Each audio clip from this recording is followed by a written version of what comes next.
Hello and welcome to No Rest for the Weekend, where we go behind the scenes and talk to the creators of independent entertainment. I'm Jason Godbey, and with me in the Rabbit Hole studio today, she is an award-winning filmmaker, the founder of Congested Cat Productions, and the head of education and outreach for Seed and Spark, Miss Christina Raia.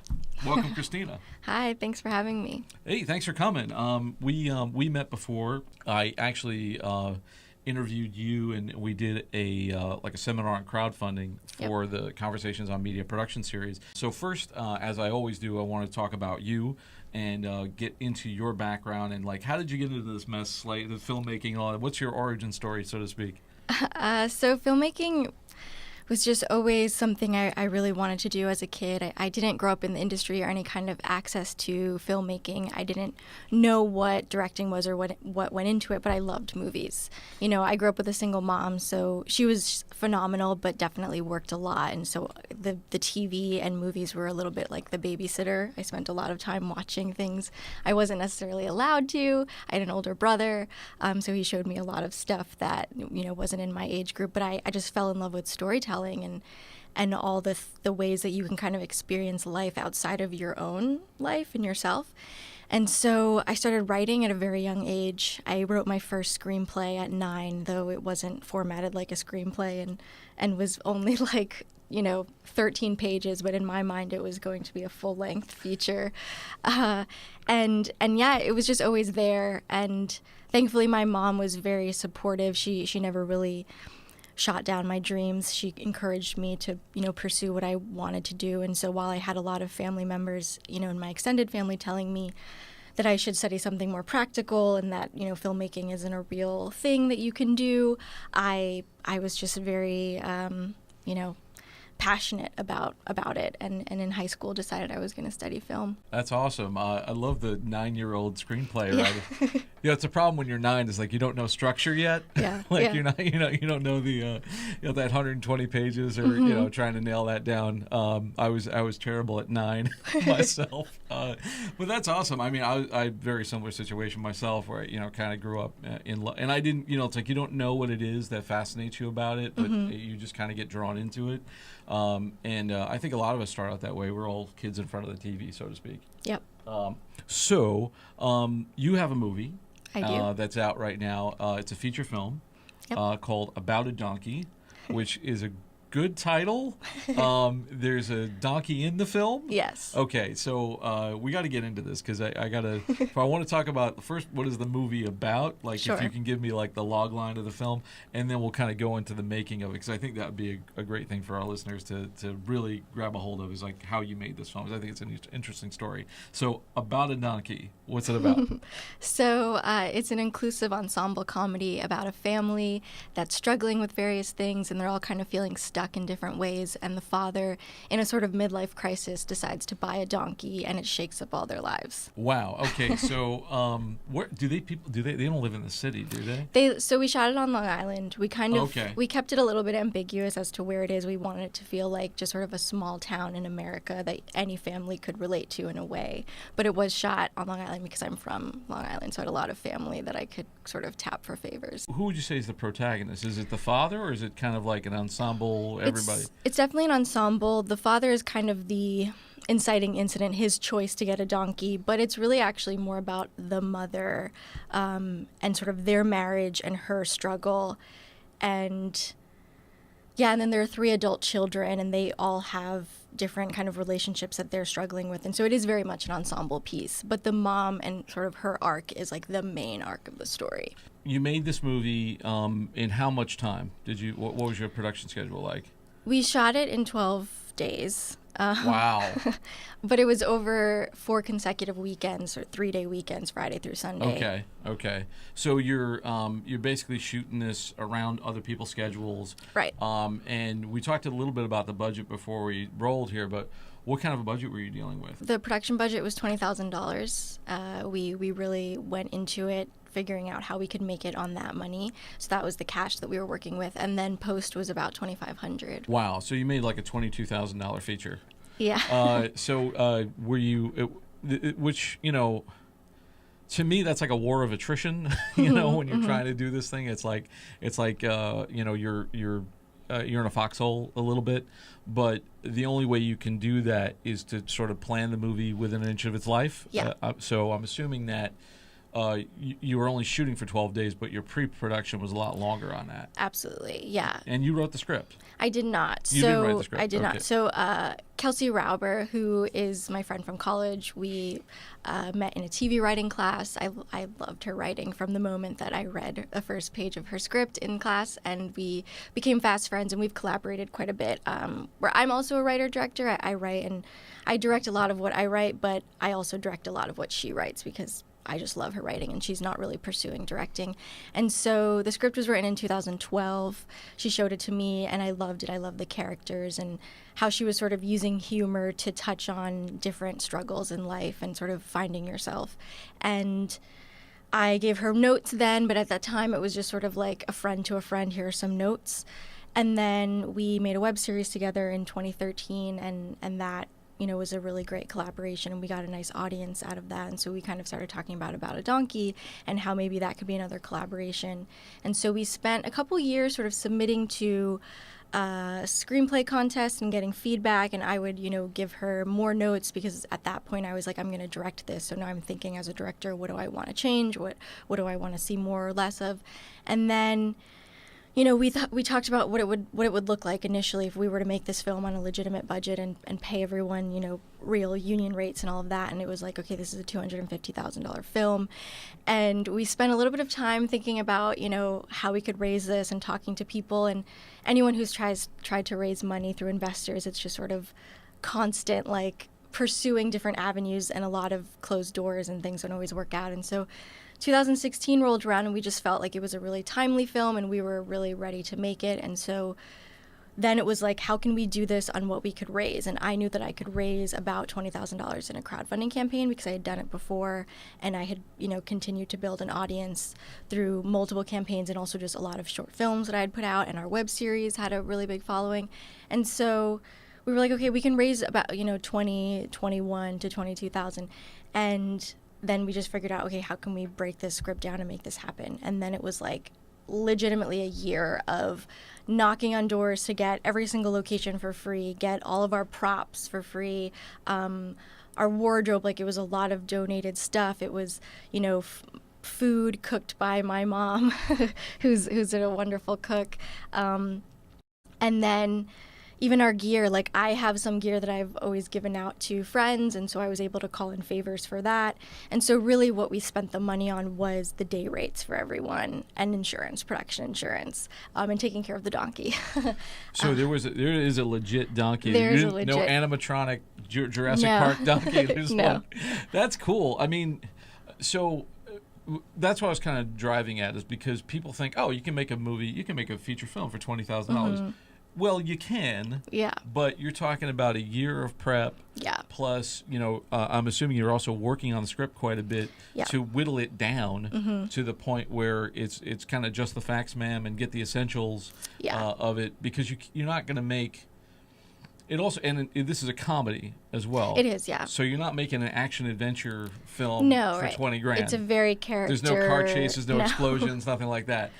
So yeah, that's all stuff that's important as well. So if you're going to do the DIY thing, it's really important to have that, plan that in the pre-production. And I think a lot of people, that's the part they want to skip. They want to get right into production and kind of jump into it. And also, you crowdfunded this thing. How long was the crowdfunding campaign on it?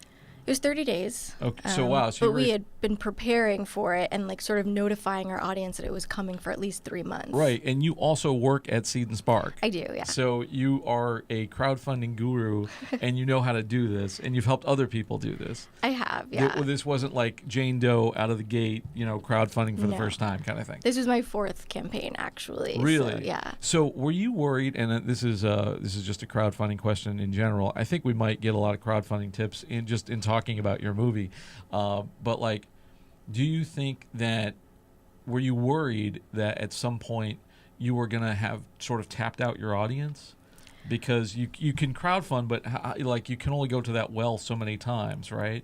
Yeah, so I think that there's a little bit of a myth there that you can only go to that well so many times, but also The big thing is my very first campaign was in 2011 on Kickstarter. It was successful. It was for a short film. I learned a ton. It was incredibly hard. That was largely funded through friends and family. By the time I was crowdfunding my first feature in 2012, I realized that I couldn't make the money that I needed for that just through friends and family. And so I really had to spend time identifying people who wanted to see this story on screen and really build an audience. And that's largely who funded that crowdfunding campaign.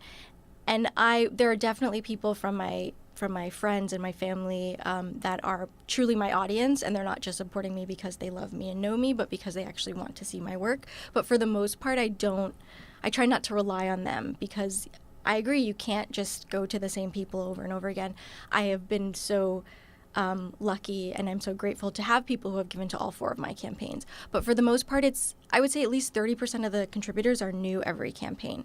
And that's because I've spent time building more of an audience for that particular project and for my work as a whole. When you crowdfund, when you're looking at doing a feature, like people, I think, just in general, like a lot of people try to crowdfund shorts, and I've known people who've done that, and you can do it if you're not probably raising that much money. But I think for features, you're really getting somebody to sort of buy into the feature.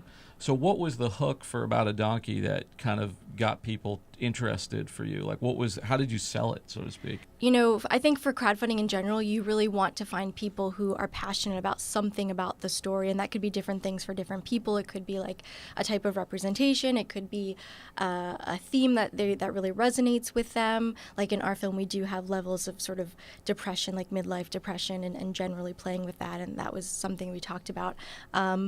Or it could be like a setting, people that are from that area or love that area. So there are a lot of things that you want to identify. But for us, we were crowdfunding right after the 2016 election results, which sort of shifted like the way we talked about the film, and it kind of was like, why is this film about an American family relevant right now, and why do you want to see it on screen? And so that was a big part of our marketing, was like the urgency and the relevancy and the timeliness of the piece. It's all in the timing, because you didn't know how the 2016 election was going to come out. It would probably have been a different campaign or a different movie, maybe. So when the other thing about crowdfunding, too, is that, so you're doing this over 30 days, but by the time you even started the crowdfund, you've already gotten some money in the bank, right? You've already kind of like, you have people who have either promised to donate or like you've built up some momentum. And, one of the things I learned from John Trigonis when he was on the phone is like, you want like at least maybe like 30% of where you're coming from. Yeah. Is that correct for you? Yeah. So you really do want to reach out to your core foundation of audience members and say, hey, I'm going live on this date and this time. Can I count on you? And try and secure that early, because 30% is sort of a sweet spot where strangers feel comfortable getting involved. So you want to get there as soon as possible. So once you've gotten the movie funded, so you've done this, now you're ready to go into production. You're trying to crank this baby out in 12 days, which is nuts. But people are doing features in such short time periods right now. Were there any difficulties during the production? What were some obstacles that maybe you had to overcome, trying to work within this budget in this crazy time frame? My first feature was a really intense experience. We shot that in 11 days, but like 16 consecutive. You're like trying to set a speed record over here. That's amazing. But that one was us on location for 16 days, and it would be like 2 days on, 1 day off, for that period. And it was in Massachusetts in January, a lot of snow and cold weather, and it was pretty ambitious. Like, we built our own sort of DIY process trailer to tow a picture car, because there's a lot of driving in the film, and it's a horror movie, and so it ends with like a lot of gore, and that was just such a headache. I learned so much making that, and I made a lot of mistakes, and I've blogged about that if anyone sort of wants to check out my site. But that experience sort of really prepared me for the preparation that I needed to put into About a Donkey. And so for the most part, it was a very smooth shoot, because we were very realistic about what we were getting into. You went through the pain on the previous production, shooting in January in Boston, dealing with driving. Maybe don't write that into the next script. Right, yeah. But like for this, you dealing with, did you have children in the film?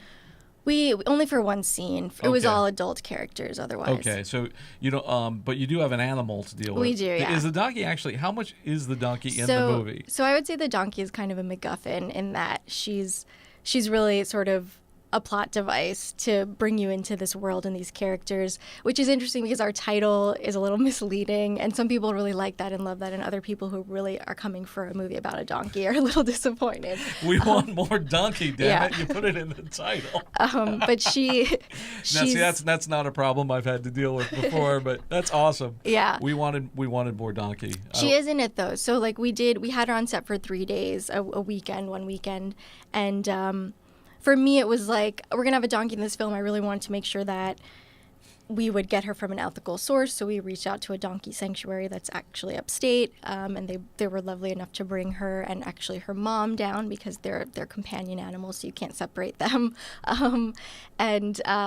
And really what's great about the film is that she's really just a donkey. She doesn't have to do any tricks or do anything really major. She's just sort of like walking from A to B, or looking in that direction, or eating some treats. And so you're not making Mr. Ed or no. something. You don't have donkey. The donkey's not really acting. No, right. Which is probably a good thing. Yeah. Because that probably would have destroyed your 12-day schedule. It would have. It absolutely would have. Trying to get the donkey to, count or, talk or whatever you're supposed to do. So 12 days, and then you did another campaign to raise. Did you do 2 campaigns to raise? We didn't. We just did one for the 20,000, and we ended up raising about 21 and change. But that was before sort of losing a little bit of the fees that gets taken out and stuff like that. So we ended up with about 20 grand, and then we applied for a couple of grants, got a little bit of money, and then really I just put most of post on a credit card. So then you put the movie together, and then for distribution, you went the festival route.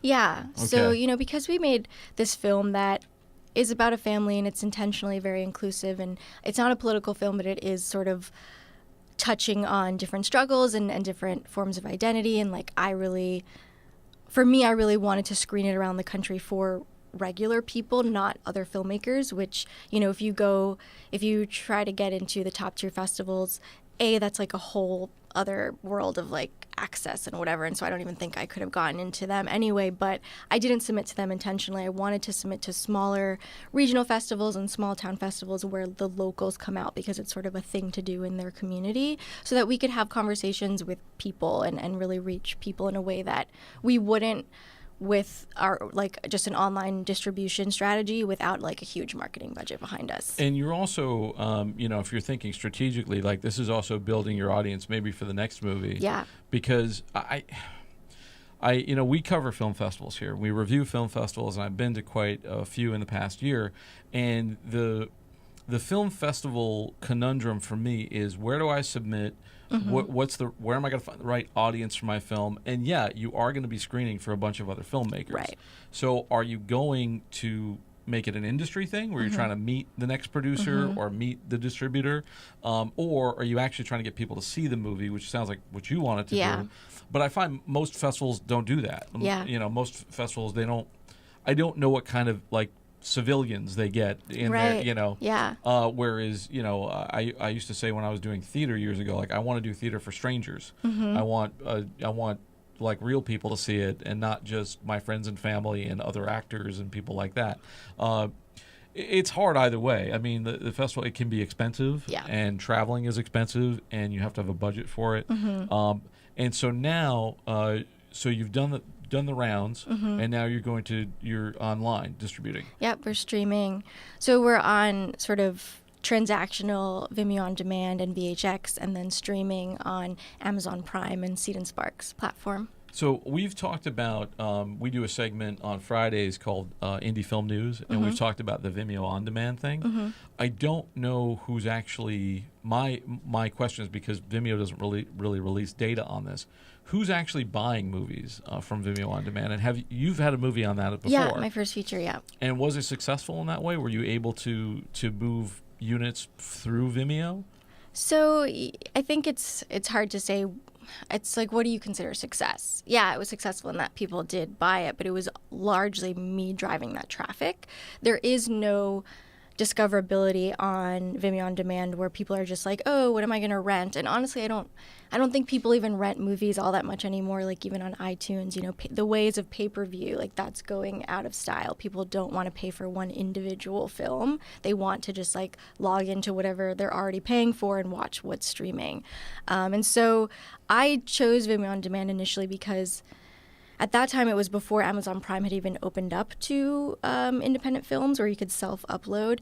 And so it was sort of the only option that was for self-distribution other than like selling your own DVDs and that kind of thing.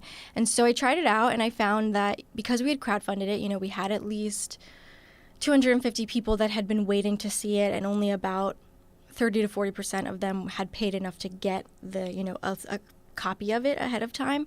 And so we had some people that rented it on there, and then they were also just like excited because they had helped make this thing, you know, 3 years ago at that point. And so they were telling their friends and family.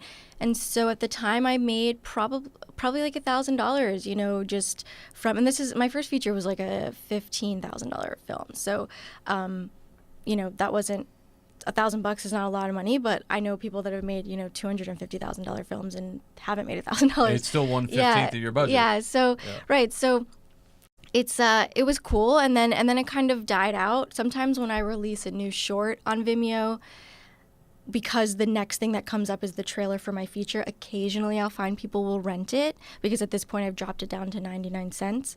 But for the most part, it just sits there and nobody really touches it unless I ask them to. That said, when I put it on Amazon Prime, their payout is terrible for filmmakers. They currently pay 6 cents per hour watched. It's horrendous, and they actually announced recently that they're dropping it down to 4 cents. But they have a huge subscriber base of people that will try stuff. They're not selling money you're going to make back. They're selling exposure. Exactly. They're selling you're going to get to our audience. Yeah. And so, whereas Vimeo's percentage is pretty sweet. You get 90% of what you. That's still set. true. The 90. Mm-hmm. Okay, so that's what when I looked into it, it was like 90%. And I thought that's amazing, you know. But what you said also, so you did a couple of key things there that I think would be good to just point out. One, you used your crowdfunding to build the audience, and you worked on the audience basis of, hey, you want to see this movie, here's where you can go find it, and you're driving the traffic there. Yep. You're basically just using Vimeo as a transaction, you know, a way to sell the movie. Exactly. Rather than relying on Vimeo to sell your movie for you. Yeah. But, you know, if you get some exposure there, that's kind of like a plus. But it's not, you know, it's not really in the business model to expect I'm going to get sales because my movie's on VOD. Because also, I mean, I don't know anyone who has a Vimeo account other than other creators, and so I had to ask my audience to create an account and you know, really sign up for it. They're not just like looking through Vimeo looking for films, because they have so many films that they probably want to see that are big budgets that they've seen, you know, advertising for. And you're also, you know, and the other thing that I spoke about on the show before is like Vimeo is another streaming platform. How many streaming platforms are out there now? There's more streaming platforms yet to come.